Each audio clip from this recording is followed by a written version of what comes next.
கர்த்தருக்கு பரிசுத்தம்.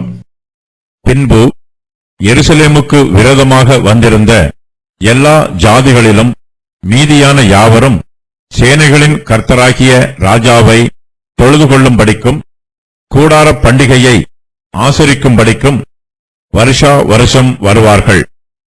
அப்பொழுது பூமியின் வம்சங்களில் சேனைகளின் கர்த்தராகிய ராஜாவை தொழுது கொள்ள எருசலேமுக்கு வராதவர்கள் எவர்களோ அவர்கள் மேல் மழை வருஷிப்பதில்லை. மழை வருஷிக்காத எகிப்தின் வம்சம் வராமலும் சேராமலும் போனால் கூடார பண்டிகையை ஆசரிக்க வராத ஜாதிகளை கர்த்தர் வாதிக்கும் வாதையே அவர்கள் மேலும் வரும். இது எகிப்தியருடைய பாவத்துக்கும் கூடார பண்டிகையை ஆசரிக்க வராத சகல ஜாதிகளுடைய பாவத்துக்கும் வரும் ஆக்கினை. அந்நாளிலே குதிரைகளின் மணிகளிலே கர்த்தருக்கு பரிசுத்தம் என்னும் விலாசம் எழுதியிருக்கும். கர்த்தருடைய ஆலயத்திலுள்ள பானைகள் பலிபீடத்துக்கு முன்பாக இருக்கிற பாத்திரங்களைப் போல் இருக்கும். அப்பொழுது எருசலேமிலும் யூதாவிலும் உள்ள எல்லா பானைகளும் சேனைகளின் கர்த்தருக்கு பரிசுத்தமாயிருக்கும். பலியிடுகிற யாவரும் வந்து அவைகளில் எடுத்து அவைகளில் சமைப்பார்கள். அந்த நாள் முதல் சேனைகளுடைய கர்த்தரின் ஆலயத்திலே யாதொரு கானானியனும் இருப்பதில்லை. எருசலேமுக்கு விரோதமாக யுத்தம் பண்ணின ஜாதிகளை கர்த்தர் அழித்து போடுவார். அவர்களுக்கு வாதைகள் வரும். ஆனாலும் சத்துருக்களில் சிலர் வாதைகளுக்கு தப்பித்துக் கொள்வார்கள். கர்த்தருடைய கிருபையும் இரக்கமும் தங்களுக்கும் காண்பிக்கப்படுவதை சத்துருக்கள் புரிந்து கொள்வார்கள். அவர்கள் எருசலேமுக்கு விரோதமாக யுத்தம் பண்ண வந்தவர்கள். அவர்கள் தங்கள் பாவங்களுக்கு மனம் திரும்பி இப்போது இஸ்ரவேலின் தேவனாகிய கர்த்தரை ஆராதிக்கிறார்கள்.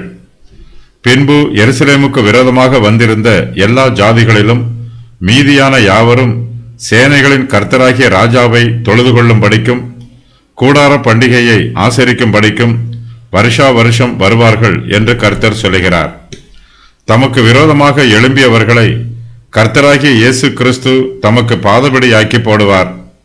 அவர்கள் தங்கள் பாவங்களுக்கு மனம் திரும்பினால் கிறிஸ்துவானவர் அவர்களை தம்முடைய சிநேகிதராக சேர்த்துக் கொள்வார். எருசலேமுக்கு விரோதமாக யுத்தம் பண்ண வந்திருந்த எல்லா ஜாதிகளிலும் மீதியானவர்கள் எருசலேமிலே சேனைகளின் கர்த்தராகிய ராஜாவை தொழுது கொள்ள வருவார்கள். எருசலேம் கர்த்தருடைய பரிசுத்த நகரம். கர்த்தர் எருசலேமை தம்முடைய ஸ்தலமாக தெரிந்து கொண்டார். கர்த்தருடைய ஆலயம் எருசலேமிலே இருக்கிறது. எருசலேம் இயேசு கிறிஸ்துவுக்கும் அவருடைய மத்தியஸ்த ஊழியத்திற்கும் அடையாளமாய் இருக்கிறது. கூடார பண்டிகையை ஆசரிப்பது புதிய ஏற்பாட்டு காலத்து ஆராதனைக்கு அடையாளமாய் இருக்கிறது. இந்த பிரகாரமாக சிறையிருப்பில் இருந்து திரும்பி வந்தவர்களின் சபையார் எல்லாரும் கூடாரங்களை போட்டு கூடாரங்களில் குடியிருந்தார்கள். இப்படியே நூனின் குமாரனாகிய யோசுவாவின் நாட்கள் முதல் அந்நாள் மட்டும் இஸ்ரவேல் புத்திரர் செய்யாதிருந்து இப்பொழுது செய்தபடியால் மிகுந்த சந்தோஷம் உண்டாயிருந்தது. நெகேமியா 8:17. நம்முடைய கர்த்தராகிய இயேசு கிறிஸ்துவின் சமூகத்திலே நாம் பிரவேசிக்கும் போது நம்முடைய காணிக்கைகளை அவருடைய பாதபடியில் படைக்க வேண்டும். நம்முடைய ஆவிக்குரிய பலிகளை எல்லாம் பிதாவாகிய தேவன் தம்முடைய குமாரனாகிய இயேசு கிறிஸ்து மூலமாய் அங்கீகரிக்கிறார். ஜீவனுள்ள கற்களைப் போல ஆவிக்கேற்ற மாளிகையாகவும் இயேசு கிறிஸ்து மூலமாய் தேவனுக்கு பிரியமான ஆவிக்கேற்ற பலிகளை செலுத்தும்படிக்கு பரிசுத்த ஆசாரிய கூட்டமாகவும் கட்டப்பட்டு வருகிறீர்கள். 1 பேதுரு 2:5. கூடார பண்டிகையை ஆசரிக்கும்படி வருகிறவர்கள் வருஷா வருஷம் வருவார்கள். பண்டிகைக்கு நியமிக்கப்பட்ட காலத்திலே வருவார்கள். விசுவாசிகளுடைய ஆவிக்குரிய ஜீவியத்திலே ஒவ்வொரு நாளும் கூடார பண்டிகையின் நாளாய் இருக்கிறது. அதிலும் விசேஷமாய் கர்த்தரை ஆராதிக்கிற ஆராதனை விசுவாசிகளுக்கு கூடார பண்டிகையை ஆசரிப்பது போல சந்தோஷமாய் இருக்கும். ஒரு சிலர் சபை ஆராதனையில் பங்கு பெறாமல் அதை அசட்டை செய்து புறக்கணித்து விடுவார்கள். அப்பொழுது பூமியின் வம்சங்களில் சேனைகளின் கர்த்தராகிய ராஜாவை தொழுது கொள்ள எருசலேமுக்கு வராதவர்கள் எவர்களோ அவர்கள் மேல் மழை வருஷிப்பதில்லை என்று கர்த்தர் சொல்லுகிறார். மழை வருஷிப்பதில்லை என்னும் வாக்கியத்திற்கு ஆவிக்குரிய உபதேசங்கள் கிடைப்பதில்லை என்று வேத பண்டிதர்கள் விளக்கம் சொல்லுகிறார்கள். சபை ஆராதனையில் பங்கு பெறவில்லை என்றால் அவர்களுக்கு கர்த்தருடைய உபதேசம் கிடைக்காது. அவர்களால் சத்தியத்தை தியானிக்க முடியாது. அவர்களுக்கு பரலோகத்தில் இருந்து ஆவிக்குரிய ஆசீர்வாதம் வராது. கர்த்தர் தம்முடைய நீதியினால் தம்மை தொழுது கொள்ள வராதவர்கள் மேல் மழையை நிறுத்தி விடுகிறார். சேனைகளின் கர்த்தராகிய ராஜாவை தொழுது கொள்ளும் போது அவரிடத்தில் இருந்து கிருபைகளையும் இரக்கங்களையும் பெற்றுக்கொள்கிறோம். கர்த்தரை தொழுது கொள்வதே அவருடைய கிருபையை பெற்றுக்கொள்வதற்கு வழி. கர்த்தரை தொழுது கொள்ளாதவர்களுக்கு அவருடைய கிருபை கிடைப்பதில்லை.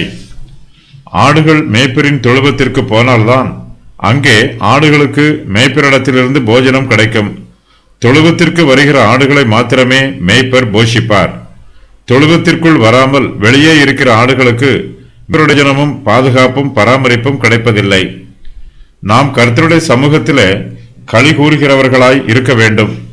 நம்முடைய இருதயம் நல்ல நிலத்தை போல பண்படுத்தப்பட்டிருக்க வேண்டும். நாம் கனி தராதவர்களாய் இருந்தால் தோட்டக்காரர் நம்மை பராமரிக்க மாட்டார்.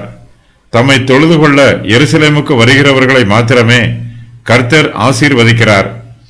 எருசலேம் கர்த்தருடைய சபையை குறிக்கிறது.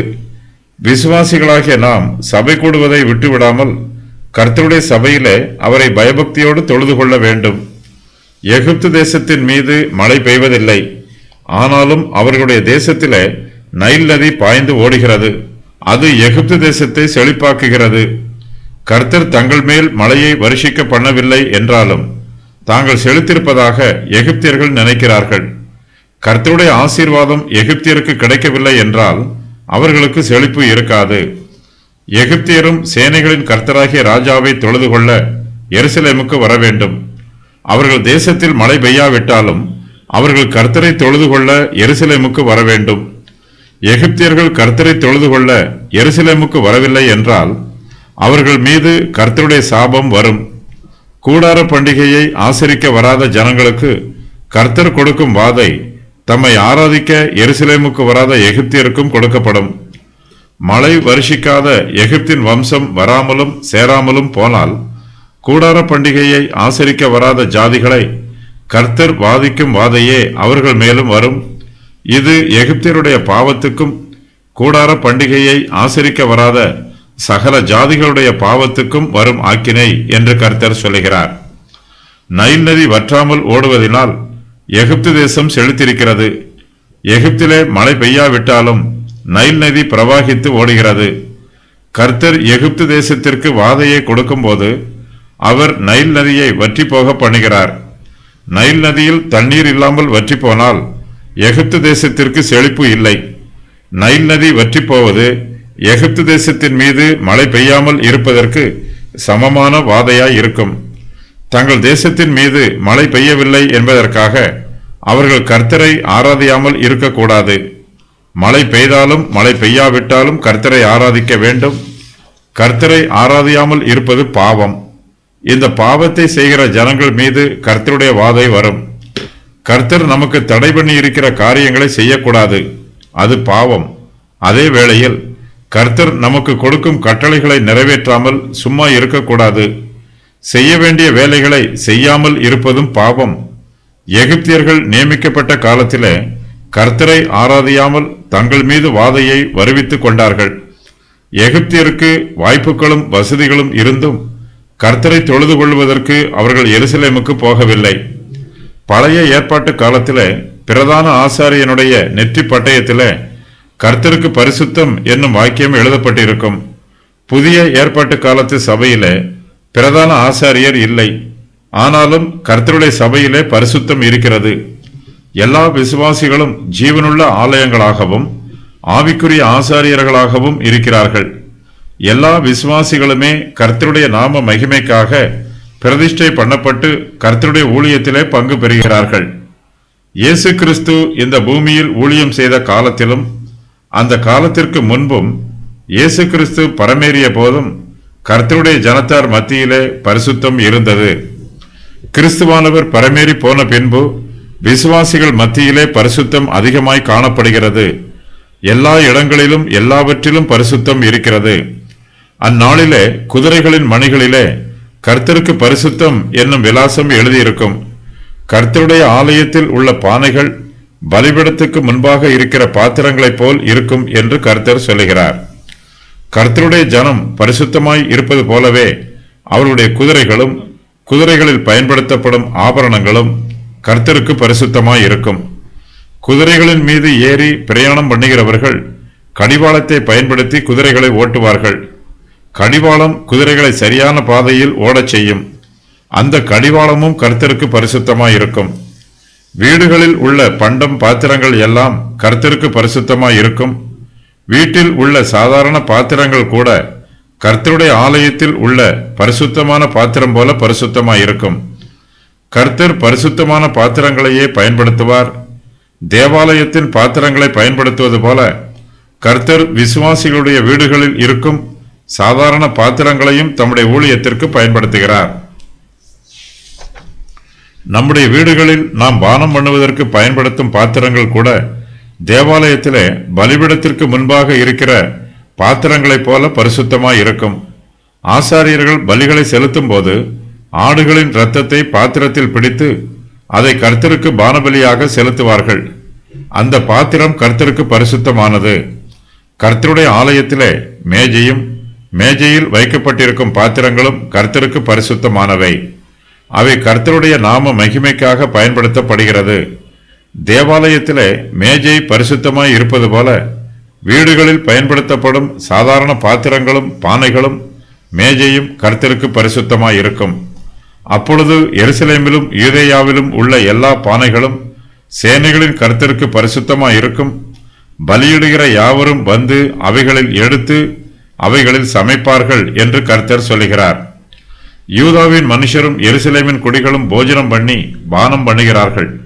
அவர்களுடைய சரீரம் ஆரோக்கியமாயும் பலமுள்ளதாயும் இருக்கிறது. அவர்கள் தங்களுடைய சரீரங்களை கர்த்தருடைய ஊழியத்திலே பயன்படுத்துகிறார்கள். தங்கள் வீடுகளில் உள்ள போஜனங்களை தரித்திரருக்கும் புசிக்க கொடுக்கிறார்கள்.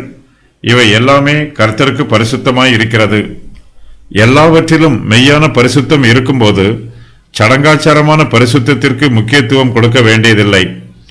விசுவாசிகள் பரிசுத்தமாய் இருக்கும்போது அவர்களை பழைய ஏற்பாட்டு பிரமாணத்தின்படியோ அல்லது சடங்காச்சார பிரமாணத்தின்படியோ தங்களை சுத்திகரிக்க வேண்டிய அவசியம் இல்லை. எல்லா விசுவாசிகளும் பரிசுத்த ஆசாரியர்களாய் இருக்கிறார்கள். எல்லா ஆசாரியர்களும் கர்த்தருக்கு ஆசாரிய ஊழியம் செய்ய வேண்டியவர்கள்.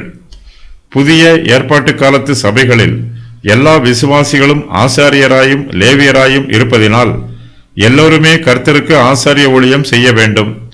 கர்த்தருடைய நாளின் போது கர்த்தருடைய ஆலயத்தில் உள்ள பானைகள் பலிபீடத்திற்கு முன்பாக இருக்கிற பாத்திரங்களைப் போல பரிசுத்தமாய் இருக்கும்.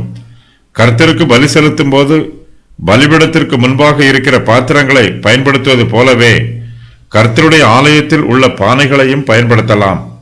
புதிய ஏற்பாட்டு சபையிலே கர்த்தரை ஆராதிக்கிறவர்கள் ஆவியோடும் உண்மையோடும் கர்த்தரை தொழுது கொள்ள வேண்டும். அதற்கு இயேசு, ஸ்திரியே, நான் சொல்லுகிறதை நம்பு. நீங்கள் இந்த மலையிலும் எருசலேமிலும் மாத்திரமல்ல, எங்கும் பிதாவை தொழுது கொள்ளும் காலம் வருகிறது. யோவான் 4:21. உண்மையாய் தொழுது கொள்ளுகிறவர்கள் பிதாவை ஆவியோடும் உண்மையோடும் தொழுது கொள்ளும் காலம் வரும். அது இப்பொழுதே வந்திருக்கிறது. தம்மை தொழுது கொள்ளுகிறவர்கள் இப்படிப்பட்டவர்களாய் இருக்கும்படி பிதாவானவர் விரும்புகிறார். யோவான் 4:23. கர்த்தர் ஒரு ஸ்தலத்தை தம்முடைய வாசஸ்தலமாக அங்கீகரிப்பது போல மற்ற ஸ்தலத்தையும் அங்கீகரிக்கிறார். பழைய ஏற்பாட்டு காலத்தில் எருசலேமில் மாத்திரமே கர்த்தருடைய ஆலயம் இருந்தது. புதிய ஏற்பாட்டு காலத்திலோ எல்லா விசுவாசிகளும் கர்த்தருடைய ஆலயமாய் இருக்கிறார்கள். கர்த்தர் இந்த பூமியில் ஸ்தாபிக்கப்பட்டிருக்கிற தம்முடைய சபைகள் எல்லாவற்றையும் அங்கீகரிக்கிறார். எல்லா ஸ்தல சபைகளும் கர்த்தருடைய சபைகளே. கர்த்தர் பலிபீடத்திற்கு முன்பாக இருக்கிற பரிசுத்தமான பாத்திரங்களை அங்கீகரிப்பது போலவே எல்லா பாத்திரங்களையும் எல்லா பானைகளையும் அங்கீகரிக்கிறார். எல்லாமே கர்த்தருக்கு பரிசுத்தமாய் இருக்கிறது. சகலமும் கர்த்தருக்கு பரிசுத்தமாய் இருப்பதினால் அதிலே அசுத்தம் காணப்படவில்லை. அந்நாள் முதல் சேனைகளுடைய கர்த்தரின் ஆலயத்திலே யாதொரு கானானியனும் இருப்பதில்லை என்று கர்த்தர் சொல்லுகிறார். கானானியன் என்னும் வார்த்தை விற்கிறவர்களையும் கொள்ளுகிறவர்களையும் குறிக்கிறது. கர்த்தர் தேவாலயத்திலே விற்கிறவர்களையும் கொள்ளுகிறவர்களையும் வெளியே துரத்தினார். கர்த்தருடைய நாளிலே அவருடைய சபை பூரண பரிசுத்தத்தோடு இருக்கும். சபையில் சகலமும் பரிசுத்தமாய் இருக்கும். கர்த்தர் பரிசுத்தர், அவருடைய ஜனங்களும் பரிசுத்தமாய் இருப்பார்கள். அவர்கள் பயன்படுத்தும் பொருள்களும் அவர்களுடைய வார்த்தைகளும் அவர்களுடைய கிரியைகளும் கர்த்தருக்கு பரிசுத்தமாய் இருக்கும். எருசலேமுக்கு விரோதமாக வந்திருந்த எல்லா ஜாதிகளிலும் மீதியானவர்களுக்கு என்ன நேரிடும் என்பது சகரியா 14:16 முதல் 19 வரை உள்ள வசனங்களில் கூறப்பட்டிருக்கிறது. இவர்கள் அந்தி கிறிஸ்துவின் கீழ் எருசலேமுக்கு விரோதமாக யுத்தம் பண்ணியவர்கள். இவர்கள் மிருகத்தின் அடையாளத்தை தரிக்காதவர்களாக இருந்தால், கிறிஸ்துவின் சகோதரராகிய யூதர்களை துன்புறுத்தாதவர்களாக இருந்தால், தேவனுடைய ராஜ்யத்திற்குள் பிரவேசிப்பதற்கு தகுதி உடையவர்களாக இருந்தால், இவர்கள் பூமியில் இயற்கையான மனுஷராக ஜீவிப்பதற்கு விட்டு வைக்கப்படுவார்கள். கர்த்தருடைய கட்டளையின் பிரகாரம் இவர்கள் பூமியில் பலுகி பெருகுவார்கள். இவர்கள் கர்த்தருக்கு கீழ்ப்படுகிறவர்களாகவும் மரணத்திற்கு ஏதுவான பாவங்களை செய்யாதவர்களாகவும் இருக்க வேண்டும். அவர்கள் சேனைகளின் கர்த்தராகிய ராஜாவை தொழுது கொள்ளும்படிக்கும் கூடார பண்டிகையை ஆசரிக்கும்படிக்கும் எருசலேமுக்கு வர வேண்டும். அவர்கள் நியமிக்கப்பட்டபடி கூடார பண்டிகையை ஆசரிக்க எருசலேமுக்கு வரவில்லை என்றால் அவர்களுடைய தேசங்களில் மழை பெய்யாது. 1000 வருஷ அரசாட்சியின் முடிவில் அவர்கள் சாத்தானோடு சேர்ந்து கர்த்தருக்கு விரோதமாக கலகம் பண்ணினால், வானத்தில் இருந்து தேவனுடைய அக்கினி இறங்கி வந்து அவர்களை பட்சித்து போடும். கர்த்தருக்கு பரிசுத்தம் என்னும் இந்த விலாசம் அந்நாளிலே குதிரைகளின் மணிகளிலே எழுதியிருக்கும். தேவனுடைய ராஜ்யத்தில் எல்லாமே பரிசுத்தமாக இருக்கும் என்பதை சகரியா 14, 20, 21 ஆகிய வசனங்கள் விளக்குகின்றன. எசேக்கியேல் 40 முதல் 46 வரை உள்ள அதிகாரங்களில் கூறப்பட்டிருக்கிற பிரகாரம் பலிகள் தொடர்ந்து செலுத்தப்படும். அந்நாள் முதல் சேனைகளுடைய கர்த்தரின் ஆலயத்திலே யாதொரு கானானியனும் இருப்பதில்லை.